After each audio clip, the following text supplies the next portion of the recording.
Le bureau des complots.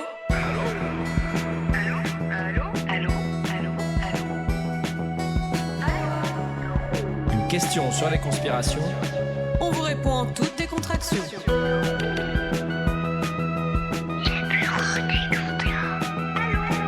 C'est un complot, j'appelle le bureau. Peters et Jacobs, le bureau des complots. Bonjour Peters. Ah, bien le bonjour Jacobs. Vous savez quoi mon cher ? Je viens d'apprendre quelque chose de tout simplement fascinant. Ah, ne me dites pas qu'il s'agit encore de votre fichu livre des records.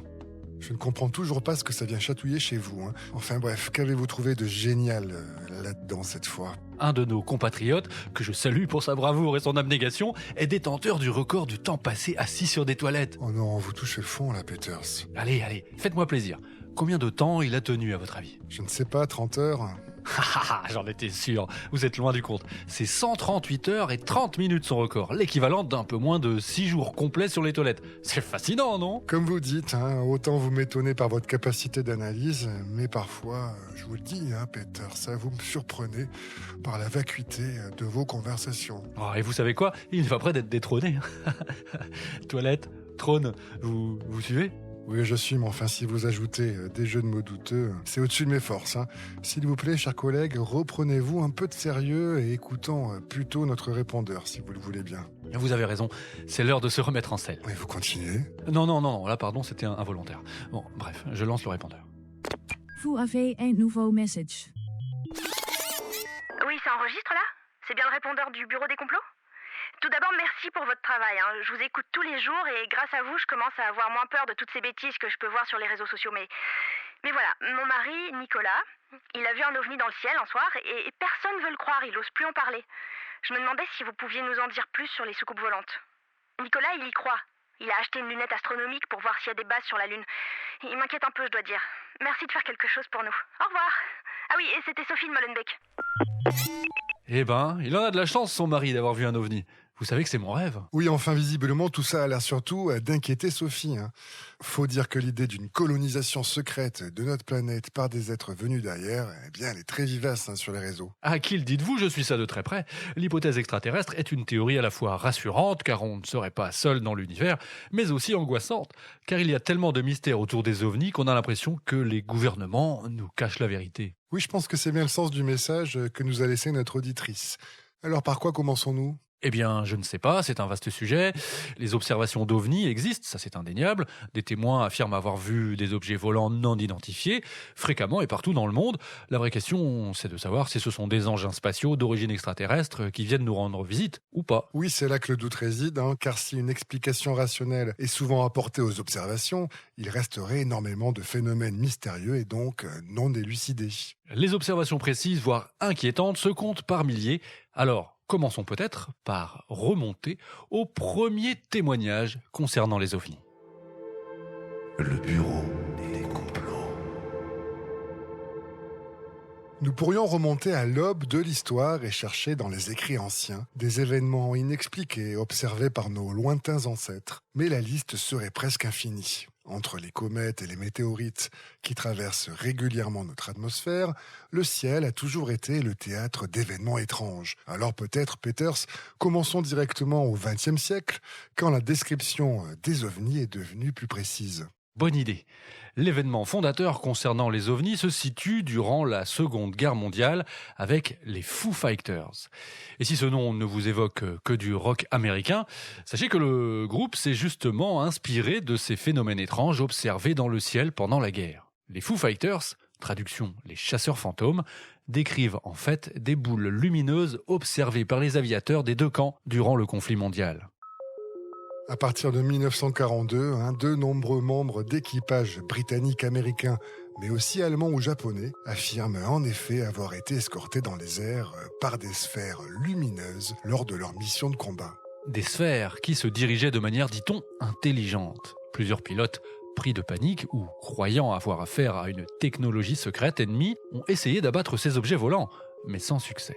Et certains enregistrements de l'époque ont montré ces phénomènes et les témoignages de certains équipages de bombardiers engagés dans le ciel allemand font état de véritables escadrilles en formation. Plus étonnant encore, les témoignages étaient tellement nombreux qu'une commission d'études a été créée en Angleterre par la Royal Air Force. Et alors ? Alors rien, hein. La commission a été officiellement close en 1944, sans conclusion claire. Mais ce qui est intéressant, c'est que ces Foo Fighters ont nourri l'idée tenace que les nazis disposaient d'une technologie secrète, restée introuvable jusqu'à aujourd'hui. Mais vous connaissez la suite, hein, la seule technologie bien attestée était du côté des Alliés, avec la bombe atomique. Fin de la guerre et fin des Foo Fighters. Nous sommes maintenant 2 ans après la fin de la guerre. Et le phénomène OVNI va prendre une nouvelle dimension avec les observations d'un Américain, un certain Kenneth Arnold. Kenneth Arnold, c'est un entrepreneur et un aviateur qui vient de passer la trentaine. Il dirige une entreprise qui vend du matériel pour lutter contre les incendies. Pour cela, il voyage dans son propre avion dans toute la région nord-ouest des États-Unis. Arnold participe même à des opérations de recherche et de sauvetage dans sa région. Il est considéré comme un pilote qualifié et expérimenté avec plus de 9000 heures de vol. Un homme que l'on peut qualifier donc de sérieux.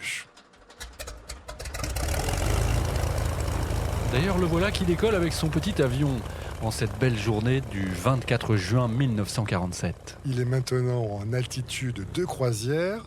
Le temps est clair, le ciel est bleu au-dessus des montagnes de l'État de Washington. De là-haut, la vue sur le Mont Rainier est exceptionnelle. Un vrai moment de plaisir pour le pilote. Il est 15h et tout à coup, Arnold est aveuglé par un flash lumineux qui envahit son cockpit. Ne comprenant pas de quoi il s'agit, il pense d'abord une explosion dans les environs. Mais ce n'est pas ça. C'est alors qu'il distingue au loin 9 objets volants se déplaçant avec précision dans les airs à une vitesse hors du commun. Arnold n'en croit pas ses yeux. Les déplacements fulgurants de ces objets intriguent le pilote. Il connaît la région comme sa poche et en s'appuyant sur 2 sommets bien identifiés, il évalue leur vitesse, 2600 km/h. Plus de 2 fois donc la vitesse du son. Une performance tout simplement hors de portée à l'époque. De retour au sol, Kenneth Arnold sonne l'alerte. Il a vu quelque chose d'incroyable dans le ciel. Son histoire fait rapidement le tour de la ville, de la région à la radio locale. Il confie ceci. Je cite. « Il ne volait pas du tout en formation conventionnelle comme des avions militaires. Il semblait onduler comme serpenter dans l'air au-dessus du sommet des montagnes. » Un des journalistes qui a recueilli l'histoire incroyable de Kenneth Arnold va utiliser pour la première fois le mot « flying saucer » pour décrire ces objets. Traduisez « soucoupe volante ». Une expression qu'Arnold, en réalité, n'a jamais prononcée. Lui parlait plutôt de soucoupe ricochant sur l'eau pour décrire le mouvement des objets. Une image qui, avec le temps, a été mal comprise et a donné naissance au terme tel qu'on le connaît aujourd'hui. Exact, je cite ces mots. Ces objets semblaient s'incliner et ils réfléchissaient le soleil comme un miroir. Ça vous éblouissait littéralement. Et c'est un grand mystère pour moi. Alors, qu'a-t-il vu exactement ? Ce n'est pas un affabulateur, mais un homme qui a la tête sur les épaules, en qui on fait confiance. L'observation d'Arnold va faire l'objet d'une dépêche de l'Associated Press, et à partir de ce moment, c'est une vraie info. Oui, ce qui n'aurait pu être qu'un simple fait divers estival va provoquer un véritable séisme en Amérique. Tout à coup, c'est comme si un verrou avait sauté, que la parole pouvait se libérer. On va assister alors à une vague de témoignages et d'observations massives, et ce, dans tout le pays. 4 jours après qu'Arnold ait vu ses désormais célèbres soucoupes volantes, 2 pilotes et 2 officiers de renseignement racontent avoir vu un objet étonnant effectuer des manœuvres impossibles au-dessus de la base aérienne de Maxwell à Montgomery, dans l'Alabama. Et le même jour, un pilote de l'US Air Force aperçoit une formation de 5 appareils non identifiés près d'un lac artificiel dans le désert du Nevada. Ce n'est pas fini, 3 jours plus tard, c'est un pilote qui observe une formation de soucoupe volante pendant 45 minutes. On recense des centaines, des milliers de témoignages en quelques semaines. Et notamment sur la commune de Roswell, au Nouveau-Mexique. Ah, cette fameuse affaire que nous allons évidemment revisiter. Elle va d'ailleurs servir de fil rouge à toute notre enquête sur les ovnis.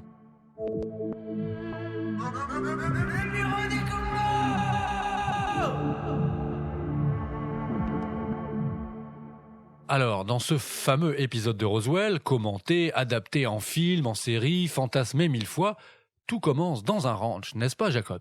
C'est ça, le ranch d'un certain William McBrazel. Nous sommes le 8 juillet 1947, lorsque ce fermier avec sa fille Bessie découvre sur ses terres d'étranges débris éparpillés sur environ 80 mètres de large et 1 km de long. Intrigué par l'aspect des matériaux d'allure métallique et brillant, Boesel contacte le shérif de Roswell, lequel avertit la base militaire la plus proche. Une équipe est envoyée sur place. Et là, coup de tonnerre. Le porte-parole de la base militaire de Roswell publie un communiqué de presse affirmant que l'armée a récupéré un disque volant écrasé près d'un ranch. Mais l'armée va faire immédiatement machine arrière. Est-ce que le porte-parole s'est fait remonter les bretelles ? Mystère.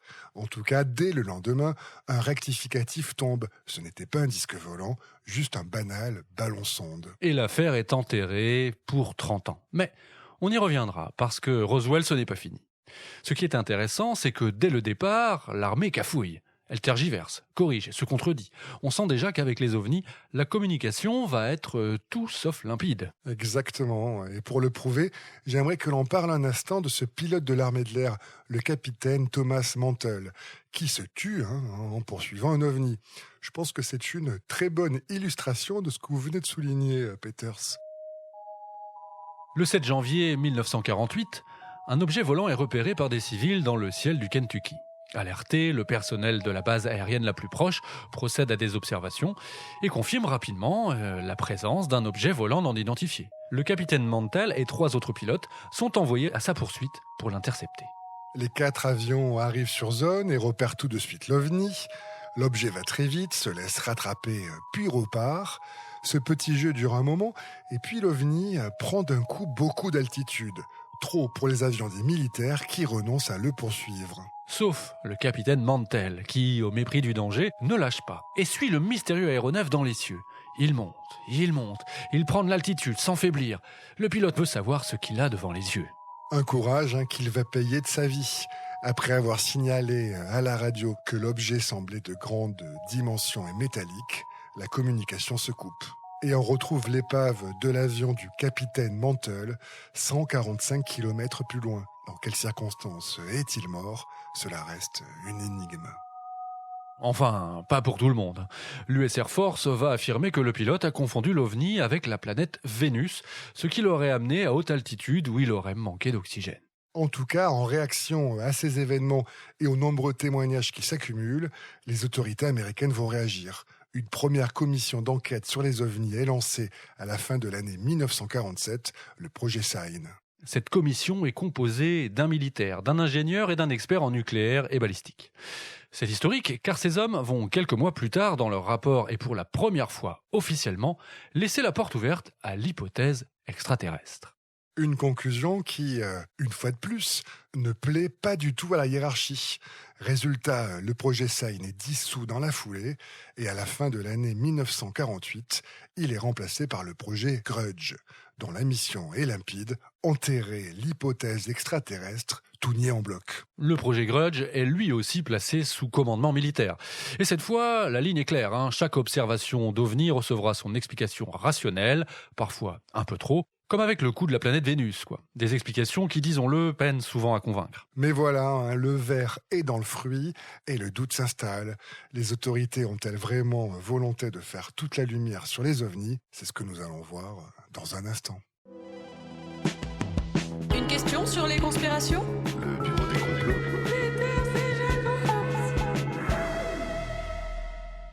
Une chose est claire, depuis les premières observations d'OVNI, les autorités, et en particulier l'armée, s'emploient à éluder le sujet. Et de cette réserve naît peu à peu une méfiance. Et justement, il y a un homme qui va incarner cette défiance face au discours officiel, son nom, Donald Keough.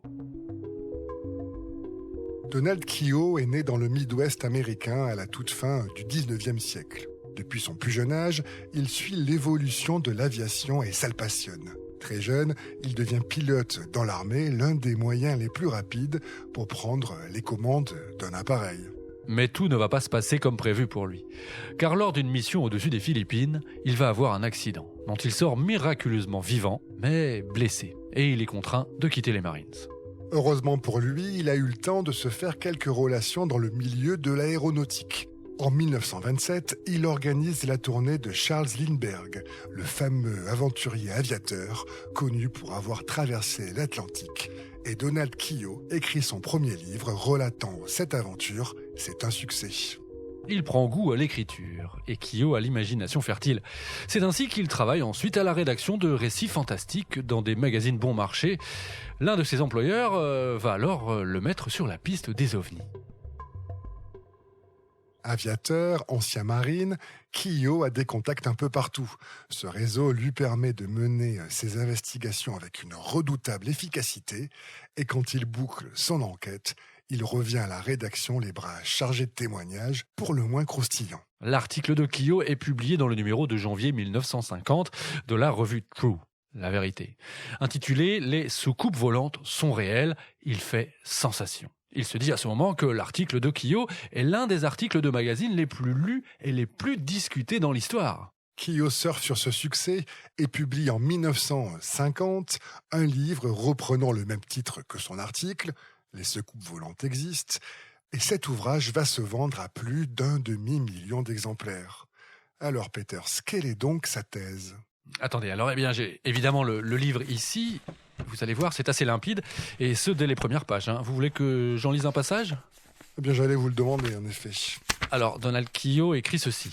Pendant 6 mois, j'ai travaillé avec d'autres investigateurs pour résoudre le problème des disques. Nous avons vérifié une centaine de rapports d'observation, croisant fréquemment les agents du FBI. Des experts en fusée, des astronomes, des officiels de l'armée de l'air et des pilotes nous ont donné des indices qui nous ont dirigés vers une solution stupéfiante. Beaucoup de personnes intelligentes, y compris des scientifiques, pensent que les soucoupes contiennent des occupants d'une autre planète qui nous espionnent. Vous me direz, dès le titre, il avait annoncé la couleur. Les soucoupes volantes existent.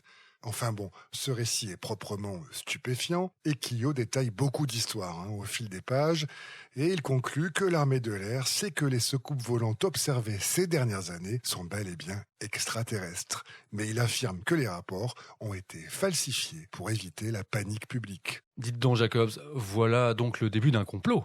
Kyo devient une star et popularise l'idée que nous sommes visités par des êtres venus d'une autre planète. Et ce qui impressionne, c'est le sérieux de son travail. Et son obstination également, parce qu'il publie un deuxième livre en 1953, intitulé « Soucoupes volantes de l'espace », qui repose en grande partie sur des entretiens, des rapports officiels validés par l'armée de l'air. La 4e de couverture est même signée par l'attaché de presse du Pentagone, qui décrit Kyo comme, je cite, un journaliste juste et responsable, même s'il se dit sceptique concernant l'hypothèse extraterrestre. Kyo avance aussi une autre théorie. Selon lui, les extraterrestres nous observent. Et si les apparitions d'ovnis se sont multipliées brusquement à partir de 1947, ce n'est pas un hasard. Ce serait en fait une réaction directe à l'utilisation de la bombe atomique en 1945. Intéressant. Kyo fonde alors, avec des scientifiques et des anciens militaires, la première association d'ufologie. En son sein, on trouve du beau monde. Citons notamment l'ancien directeur de la CIA, Roscoe Henry Hillenkoetter. Cette association prend le nom de NICAP, acronyme de Comité national d'enquête sur les phénomènes aériens. Et leur message est sans ambiguïté. Les ovnis sont la manifestation de la présence d'une intelligence extraterrestre sur notre planète. Un mot sur cet Hillenkoetter quand même. Cet ancien de la CIA joue en fait un rôle ambivalent dans les réunions avec ses spécialistes.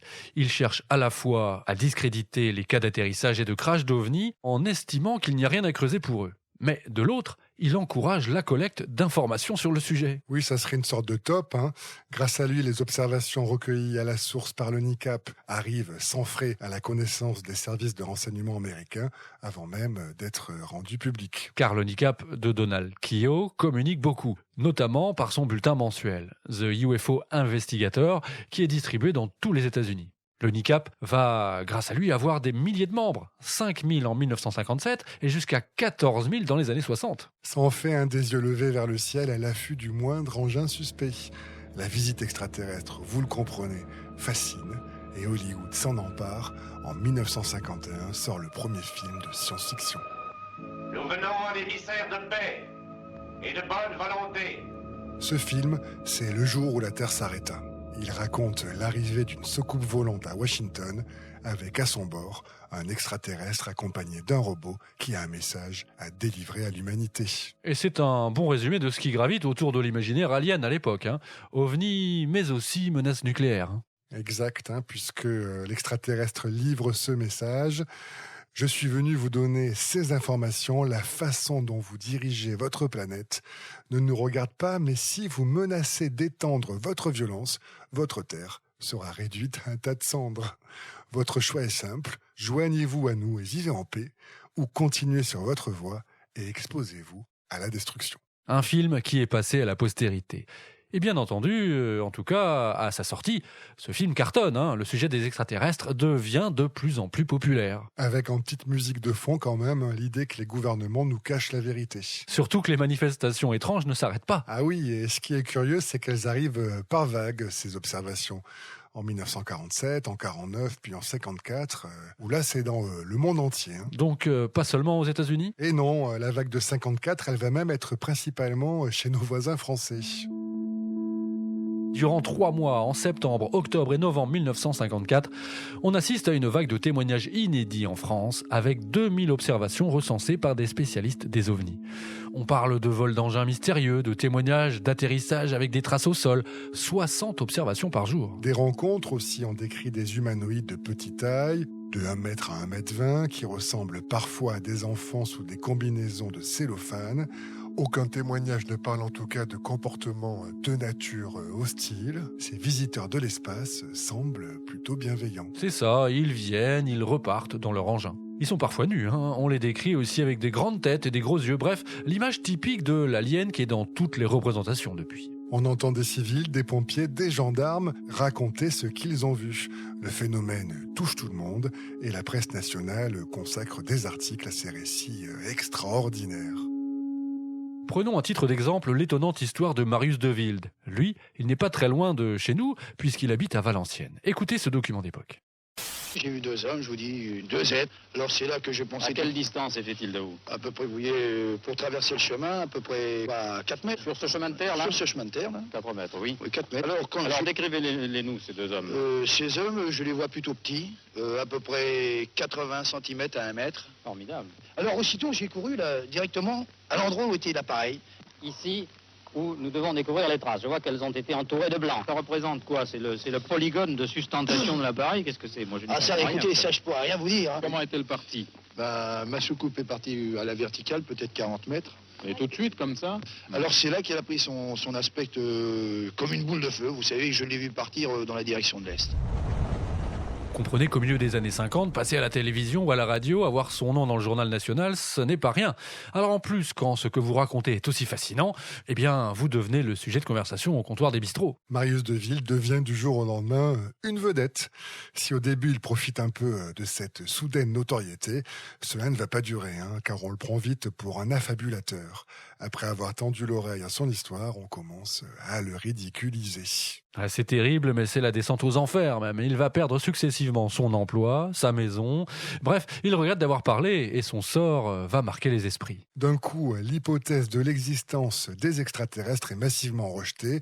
Ce qu'on appelle alors le soukoupisme fait finalement plutôt sourire. Oui, pour les médias, le sujet devient trop douteux. Pour les experts scientifiques et militaires, c'est circulé, il n'y a rien à voir. Mais c'est ça qui est génial avec les ovnis. On nous dit que cela n'existe pas, mais pourtant on dépense de grandes sommes d'argent pour vérifier qu'il n'y a rien à voir. Alors je vous propose pour cela qu'on retourne un instant aux États-Unis, parce que s'il y a bien un pays qui a investi massivement pour explorer l'hypothèse extraterrestre tout en affirmant publiquement que c'était une perte de temps et d'argent, c'est bien les États-Unis. Alors prenons une respiration et retournons chez l'oncle Sam. Une question sur les conspirations? Le bureau des complots. Les autorités ont mis en place des commissions. Les plus célèbres sont américaines, mais le scepticisme règne. À partir de 1952, un nouveau projet voit le jour. Blue Book, toujours piloté par l'US Air Force et officiellement destiné à enquêter sur le phénomène ovni qui prend de l'ampleur depuis la fin de la guerre. Et dans cette aventure, un homme va jouer un rôle clé, un scientifique. Un sceptique au départ, qui va devenir une figure incontournable du dossier OVNI. Il s'appelle Joseph Allen Hynek. C'est sans doute l'homme le plus influent du XXe siècle sur ce sujet.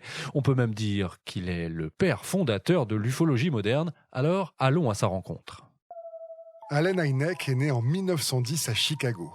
C'est un astrophysicien qui, durant la Seconde Guerre mondiale, travaille sur les radars. La paix revenue, il devient professeur à l'université et il est ensuite recruté pour construire les premiers satellites américains. Dès la mise en place de la première commission sur les ovnis, qui s'appelait le projet SIGN, Hynek devient consultant scientifique de l'US Air Force. Il est chargé d'identifier les cas où les ovnis ont pu être confondus avec des objets astronomiques connus, comme des météorites par exemple. Hynek est d'ailleurs, à ce moment-là, plutôt du genre à douter quant à l'existence réelle de ces ovnis. En 1948, il estime même le sujet totalement ridicule. Il considère qu'il s'agit d'un phénomène de mode qui ne durera pas, mais il va réviser son jugement. L'examen de centaines de témoignages qu'il reçoit et qui, pour beaucoup, émanent de témoins que l'on peut estimer crédibles, des astronomes, des pilotes de chasse, des policiers ou encore des officiers militaires, va bouleverser ses certitudes. Hynek, c'est un homme solide, les pieds sur terre, la tête bien faite. S'il a été choisi pour participer aux différents projets d'études sur les ovnis, puis reconduit dans ce projet Blue Book et prendre sa tête, c'est précisément parce qu'il était sceptique vis-à-vis des ovnis. Mais à force de lire les rapports, d'écouter les témoins, quelque chose change. Hynek ne se met pas à y croire totalement, non, mais il commence à sentir que les autorités, elles, ne jouent pas franc jeu, qu'il y a au minimum une malhonnêteté intellectuelle. Il remarque que de nombreux témoignages, pourtant détaillés et crédibles, sont écartés d'un simple revers de main. Seuls les cas facilement explicables sont retenus, les autres sont ignorés ou oubliés.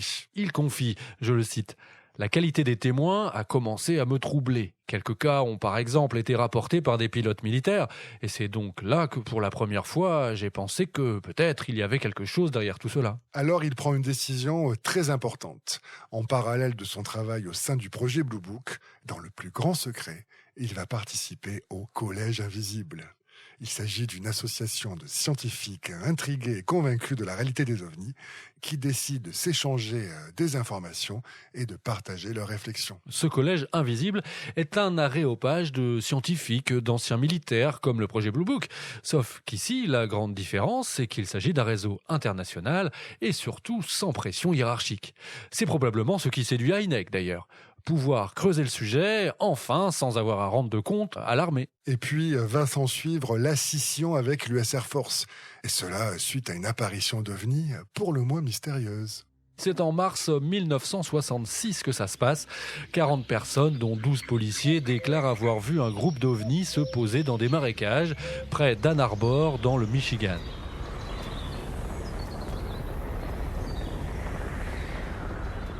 Hynek mène son enquête, mais il ne trouve aucune explication scientifique. Et évidemment, ça ne plaît pas du tout à la hiérarchie. On ordonne donc à Hynek de faire ce qu'il faut, c'est-à-dire calmer le jeu dans la presse et dire qu'il n'y a évidemment pas eu d'ovni, qu'il s'agit d'une illusion, d'un phénomène banal. Sa consigne, expliquer que les témoins n'ont vu qu'une simple émission de gaz des marées, à l'origine donc des fameuses lumières. En clair, on lui demande de falsifier son rapport. On l'aura compris, Hynek aime l'honnêteté intellectuelle et le voilà confronté à un choix. Mentir et sauver Blue Book, ou dire la vérité et en assumer les conséquences, c'est-à-dire la fin de carrière et de sa réputation. Et son choix est fait. Bien évidemment, il est aussitôt remercié. Mais son départ ne passe pas inaperçu. Il l'émeut, il secoue, car il n'est plus seul. D'autres scientifiques civils liés au projet Blue Book prennent la parole à leur tour. Eux aussi estiment que le phénomène ovni est réel, qu'il mérite une enquête sérieuse et surtout qu'on arrête de le balayer d'un revers de main. C'est un séisme, ces prises de parole publiques vont faire vaciller le projet Blue Book, qui sera finalement abandonné 3 ans plus tard, en 1969, avec, sans surprise, la conclusion attendue des autorités, les ovnis n'existent pas. Mais Hynek, lui, ne tourne pas la page, et il va consacrer toute sa vie à ces fameux objets volants non identifiés. Mais maintenant dans le civil. Et si le nom de Hynek ne vous dit rien, vous connaissez sûrement la classification qu'il a inventée. Celle-ci permet d'évaluer le degré d'importance des récits concernant les ovnis et les extraterrestres.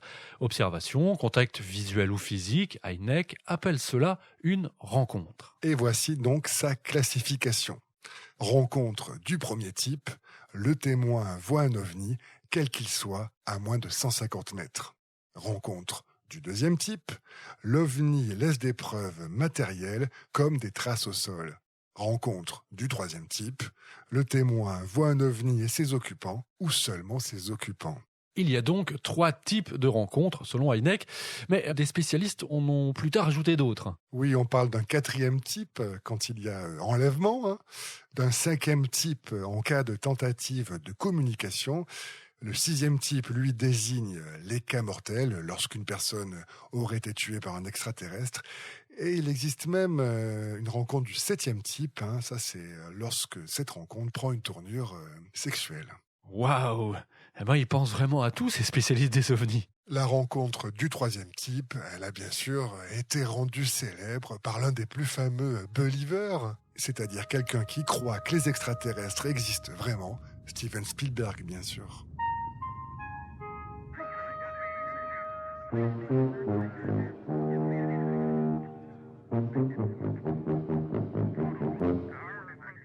Vous connaissez bien sûr ce dialogue musical du film. D'ailleurs, Spielberg a même demandé à Allen Hynek d'être consultant technique pour Rencontre du 3e type, sorti en 77. Et plus que ça, Hynek y fait même une apparition de quelques secondes sous les traits d'un scientifique parmi d'autres. Mais les ovnis, ce n'est pas qu'un délire hollywoodien réservé aux États-Unis. Le phénomène intrigue partout, au point que de nombreux pays mettent en place leur propre commission d'enquête, et la Belgique, bien sûr, n'y a pas échappé. C'est vrai, elle s'appelle la Société belge d'études des phénomènes spatiaux, connue sous son acronyme SOBEPS. Cette association privée, née en 71, va avoir des missions de service public. On y trouve des physiciens, des biologistes ou des botanistes. Toutes les sciences s'y croisent en fait. La démarche de la SOBEPS est scientifique et basée sur la collecte et l'analyse des données les plus fiables possibles, ainsi que sur la remise en cause perpétuelle des résultats acquis. Pour ce faire, elle collecte des informations auprès de témoins, constitue des dossiers d'enquête sur le terrain. La SOBEPS a été dissoute en 2007, mais vite remplacée par le COBEPS, le Comité belge d'études des phénomènes spatiaux. Et donc, depuis sa création dans les années 70, la SOBEPS a eu l'occasion de collaborer avec la gendarmerie belge et même les forces aériennes. C'est assez étonnant pour un organisme de passionnés d'ovnis, d'ailleurs. Et bien sûr, en presque 40 ans, on imagine bien qu'ils ont vu et entendu des choses à la SOBEPS. Surtout que la Belgique a été le centre du monde de l'ufologie en son temps. Vous connaissez l'affaire. Bien sûr, cette fameuse série d'observations qui a eu lieu chez nous entre 1989 et 1991, c'est d'ailleurs lors de cette fameuse vague que la SOBEPS a collaboré avec des gendarmes et des militaires, bref, des organisations officielles.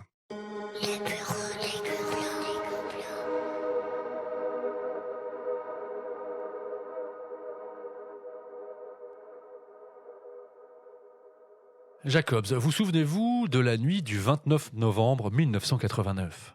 Bien sûr, c'était un mercredi. Hein ? Eh ben, quelle mémoire, et quoi d'autre ? Eh bien, voyons, je me souviens que je jouais avec le chien dans le jardin de mes parents. Je venais de me faire gronder parce que j'avais sali les chaussures de mon père en tapant dans un ballon. Merci pour ces détails émouvants, Jacobs. Mais je parlais d'un souvenir en lien avec notre sujet du jour, les ovnis. Ah, bien sûr. Le 29 novembre 89, donc, c'est le début de ce que les amateurs d'ovnis appellent la vague belge. Cette nuit-là, on estime que plus de 140 témoignages ont été enregistrés et plusieurs patrouilles de gendarmerie ont observé des objets volants non identifiés. Exactement, des engins de forme triangulaire avec 3 lumières blanches et une rouge au centre qui planaient presque silencieusement au-dessus du pays. Des gendarmes à Eupen ont suivi un de ces engins pendant plusieurs kilomètres. L'objet se déplaçait à basse altitude, sans bruit de moteur, et changeait de direction de façon inexplicable. Et ce n'était que le début. Pendant plusieurs mois, des centaines de Belges rapportent des observations similaires. Bien sûr, le phénomène est sans doute amplifié par une couverture médiatique massive, mais suffisamment marquant pour que l'armée de l'air belge finisse par s'en mêler. Vous faites référence à l'incident, cette fois-ci, du 30 au 31 mars 1990. Exactement. Cette nuit-là, la force aérienne belge a envoyé 2 F-16 pour intercepter un de ces ovnis. Les radars au sol avaient détecté un écho anormal et les pilotes ont confirmé que leur propre radar de bord captait un objet. Mais visuellement, ils ne voyaient rien. C'est là que ça devient troublant. L'objet détecté effectuait des manœuvres impossibles. Il passait de 240 km/h à plus de 1800 km/h en quelques secondes sans produire de bang supersonique. Sans oublier les changements brutaux d'altitude, parfois plus de 1000 mètres en une seconde. Aucun avion connu, évidemment, n'est capable de faire ça. Et pourtant, après plusieurs minutes, plus rien. L'OVNI a disparu des radars sans laisser de traces. Ce qui est fascinant, c'est que cette vague a duré plus d'1 an. D'ordinaire, les apparitions d'ovnis, c'est l'affaire de quelques jours, quelques semaines au plus. Mais là, entre novembre 1989 et avril 1991, on a recensé des centaines de témoignages, des photos et même une vidéo du jamais vu à cette échelle. Justement, parlons d'une photo en particulier. Vous savez, la fameuse photo de Petit Rechin. Pour certains, c'était carrément la photo du siècle. L'image censée prouver enfin quelque chose. Ah, elle a été diffusée partout dans le monde. Elle montrait un engin triangulaire avec 3 lumières au coin et une 4e plus petite au centre. Pendant plus de 10 ans, elle a été considérée comme l'une des meilleures preuves de l'existence des ovnis. Jusqu'à ce que son auteur avoue en 2011 que c'était un faux. Un canular habile, il s'est amusé avec un ami à fabriquer une maquette d'un triangle en polystyrène sur lequel a été accroché 4 ampoules. En bougeant un peu lors de la prise de vue, un léger flou a donné encore plus de réalisme au cliché. Un joli coup. Certes, mais ça ne signifie pas que toute la vague d'observation était une illusion. Les témoignages sont nombreux et crédibles, et l'armée belge elle-même a reconnu qu'il se passait quelque chose d'inexpliqué. Le colonel Wilfried de Brouwer, qui était responsable de la communication pour l'armée de l'air à l'époque, a affirmé que les phénomènes observés ne correspondaient à aucune technologie connue. Écoutons-le, il était l'invité de l'émission Contrepoint sur la RTBF en plein cœur de la vague en mars 90. Le colonel Wilfried de Brouwer à l'époque est responsable de la détection et de l'appréhension de tout objet volant dans l'espace aérien belge. Voici ce qu'il déclarait. Il est évident qu'il y a quelque chose qui se passe puisqu'il y a quand même des témoins. De notre côté, on a essayé d'éliminer quelques hypothèses du style avion stealth, donc des avions qui ne sont pas détectés par radar, qui se promènent ici. La description ne correspond pas du tout avec un engin pareil. Donc pour nous, il est exclu que ce soit des avions conventionnels, je dirais. Et nous n'avons pas connaissance d'un autre type d'avion qui pourrait avoir des performances pareilles. Quand c'est la voix d'un colonel de l'armée qui parle, le mystère prend une toute autre dimension. Même s'il faut le dire, sur les centaines d'observations recensées, la plupart ont trouvé une explication rationnelle, mais pas toutes. Le doute, l'absence de réponse claire, voilà qui crée un vide que remplissent tout de suite les esprits les plus imaginatifs, voire paranoïaques, c'est selon. Le bureau des complots. Mon cher Peter, s'il faut maintenant dire un petit mot à Sophie, qui nous a laissé un message sur le répondeur et qui se demandait s'il fallait croire aux ovnis. La réponse, c'est oui, bien sûr. Des témoignages, comme on vient de le voir, il y en a plein. Maintenant, parler d'extraterrestres, c'est autre chose. En tout cas, pour les complotistes, c'est sûr que les autorités gardent le silence volontairement sur le sujet. 2 théories vont donc émerger face à ce silence. Première théorie, si les autorités nient le sujet, c'est qu'elles veulent garder ces découvertes pour leur compte et profiter des avancées technologiques qu'elles pourraient apporter. Et deuxième théorie, plus effrayante pourrais-je dire, les autorités sont déjà à la merci des envahisseurs. Oula, voilà qui me met l'eau à la bouche, Jacobs. Nous serions à la botte des aliens. Tout un programme. Effectivement, mon cher Peters, mais maîtrisez votre impatience, car notre temps imparti est déjà écoulé et il nous faut fermer boutique pour aujourd'hui. Cela me rappelle une maxime, qui dit qu'au bureau des complots, le temps file sans attendre et quand on s'en rend compte, il en reste déjà trop peu. Et oui, c'est souvent comme ça lorsqu'on touche à un sujet aussi passionnant que les ovnis. Alors à très vite pour continuer cette épopée. Et vous qui nous écoutez, ne croyez pas tout ce que vous entendez. Et faites plutôt appel au bureau des complots.